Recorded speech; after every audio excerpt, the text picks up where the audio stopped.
We're reading Sophocles' Antigone. We've read Sophocles' Oedipus. The story of Oedipus, the downfall of Oedipus, the crushing of Oedipus, and now we're reading the story of one of his daughters, Antigone. This is in the aftermath. By this time, Oedipus is gone. I'm not going to say he's dead because it's not really clear what happens to Oedipus.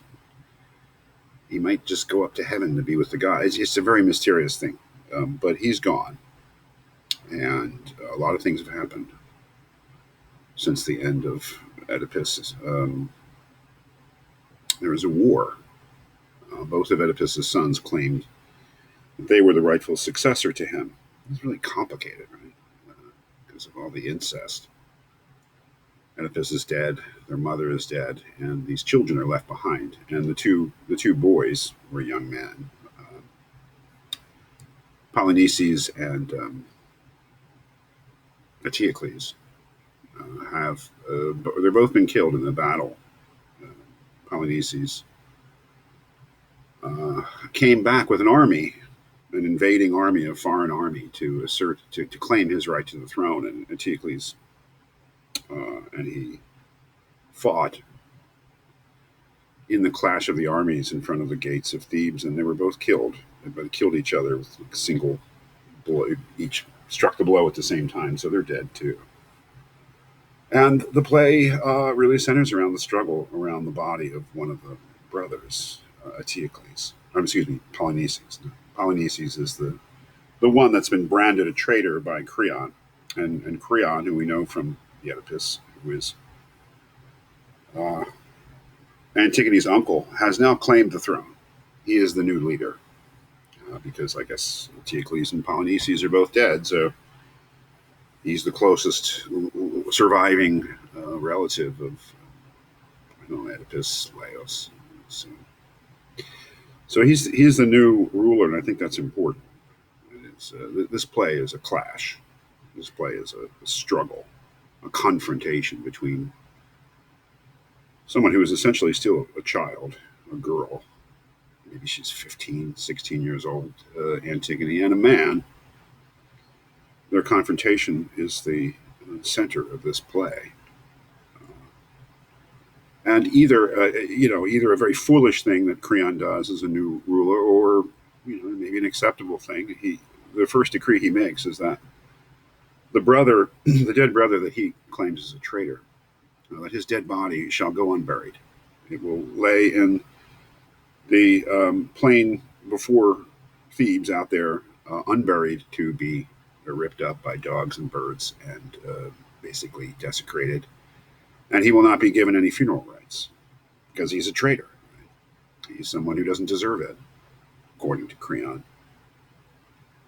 We see that Antigone, from the opening scene between her and her sister Ismene, is really her expression of her fury and outrage that Creon would do such a thing, and her immediate intention to defy Creon's law that Polynices shall not be buried, and go out and bury him. And she's trying to enlist her sister Ismene in doing that. And this sets up the basic philosophical problem of the play. And I think there is a philosophical problem in the play, and that is between two different notions of law and two different notions of right, and which one should have precedence.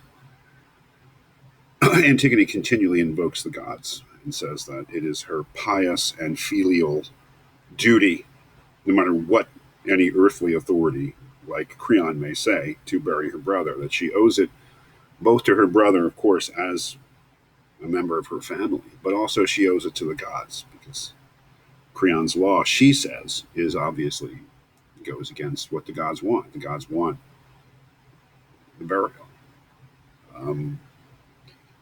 Creon stands on the laws of the city.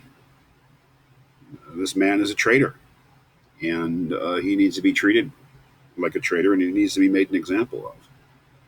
People who go against the city, who try to destroy it, are the worst sort of criminals and should be treated as such. And so they shouldn't get the respect of a funeral. You should be made an example of. So that's, I think, the philosophical problem, which law or which custom or which which principle needs to be put first, the laws of the gods or the laws of the city. Of course, it's more than that, more than a philosophical confrontation. It is a confrontation between two characters, two individual characters, Antigone and Creon.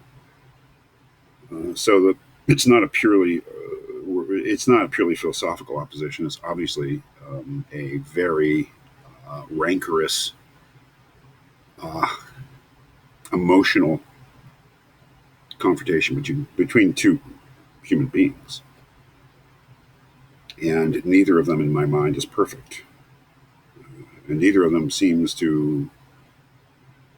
Well, we'll see. I was going to say neither of them seems to be willing to compromise. Both of them seem to be completely convinced of their own rightness and refuses to do anything that might diffuse the situation. I think that can be said of both sides. That being said, I think that you kind of have to make your choice between these two characters, and the easy choice, and probably because it's the best choice, is Antigone, because she's much more of a sympathetic character than Creon, who's arrogant and willful and maybe foolish. But some people may say the same thing of Antigone. So, but she's the hero. She's the heroine. But one of the things about the play is the more you think about it, the less clear it is that she's right. I mean, in any obvious way. It's not that she's not a victim of injustice, but it's not. It's at least not absolutely clear that Creon is in all his decisions wrong, especially his decision to bar Polynesi's body from being buried. So, a lot of complex themes in this, and I think I think is my favorite play. Maybe just because as a philosophy teacher in my ordinary life, I find it easier to discuss because there are clear philosophical problems that are presented by the play, unlike, say, the Oedipus, where it's really not clear if there's any philosophical content. So it's a great play. It's the best, personally, I think.